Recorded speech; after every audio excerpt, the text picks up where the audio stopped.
एक गांव के पंच परिवार की बात है। उस परिवार के मुखिया रामेश्वर प्रसाद बहुत अच्छे नेक दिल इंसान हैं।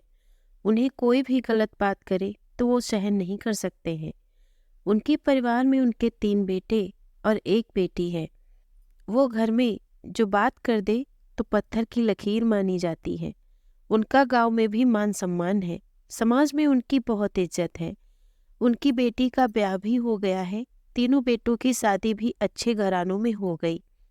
पर कहते हैं कि समय सबसे ज्यादा बलवान होता है। अब परिवार में एक साथ खाना बनता, एक साथ सब त्योहार भी साथ में मनाए जाते। सब साथ में रहने से काम तो बढ़ता ही है। कुछ समय तक ठीक चलता रहा। धीरे धीरे समय के साथ नाती पोते हुए अब कोई काम समय पर नहीं हो पा रहा है। यह सब देखते हुए रामेश्वर प्रसाद जी चुप रहने लगे। उन्हें लगा कि बहुओं पर बच्चों की जिम्मेदारी के कारण देर हो जाती है। एक दिन बहुत देर में रामेश्वर जी को खाना परोसा गया। अब बात बहुत बढ़ती हुई लगने लगी। वे काफी देर तक सोच विचार करते रहे। उन्होंने सोचा कि क्या किया जाए। कुछ दिनों बाद बड़ी बहू से रामेश्वर जी कहने लगे, बेटा, हम चाहते हैं कि सब अपनी अपनी गृहस्थी संभालो और सुखी रहो। इतना सुनते ही बड़ी बहू जानकी कहने लगी, क्या? ऐसा कैसे हो सकता है? मेरे होते हुए ऐसा नहीं होगा बाबूजी। आपको कोई बात बुरी लगे तो तुरंत बोले। सब साथ में है, सब सुनेंगे। समाज में सब क्या सोचेंगे? अभी भी समाज में हमारे परिवार की मिसाल दी जाती है। हमारे घर में कितनी एकता है।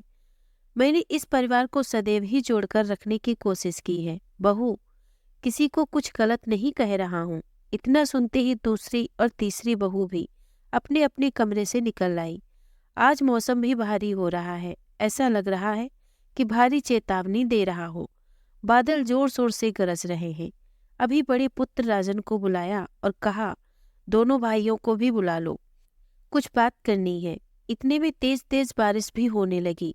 घर में माहौल देखकर ऐसा लगने लगा कि जैसे भारी संकट के बादल मंडरा रहे हैं, क्योंकि बच्चों की जिम्मेदारी के बीच नियम कायदे को मानना मुश्किल हो रहा था।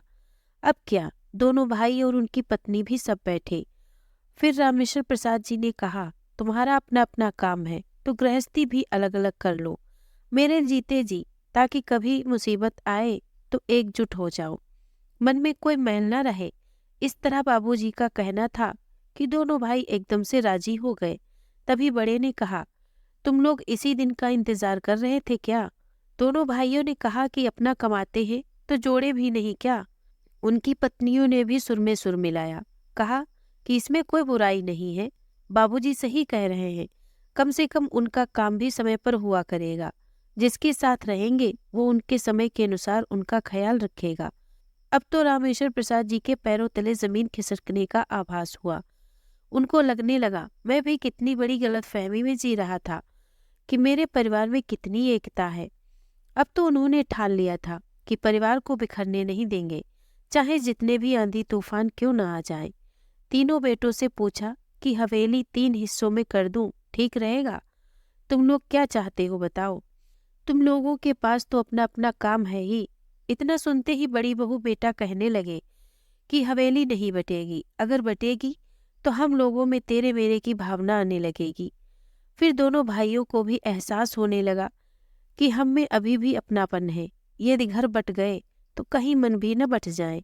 दोनों भाइयों ने भी घर के बंटवारे के लिए मना किया। इस तरह घर बंटने से बच गया और तीनों भाई रामेश्वर प्रसाद जी का ख्याल रखने लगे।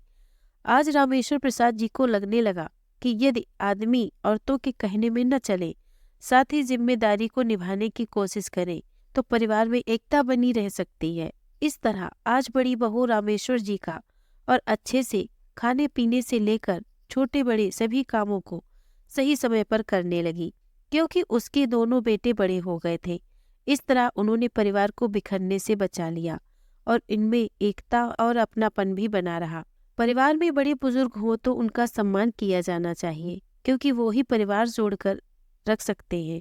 एक साथ रहकर भी जिम्मेदारी निभाई जा सकती है।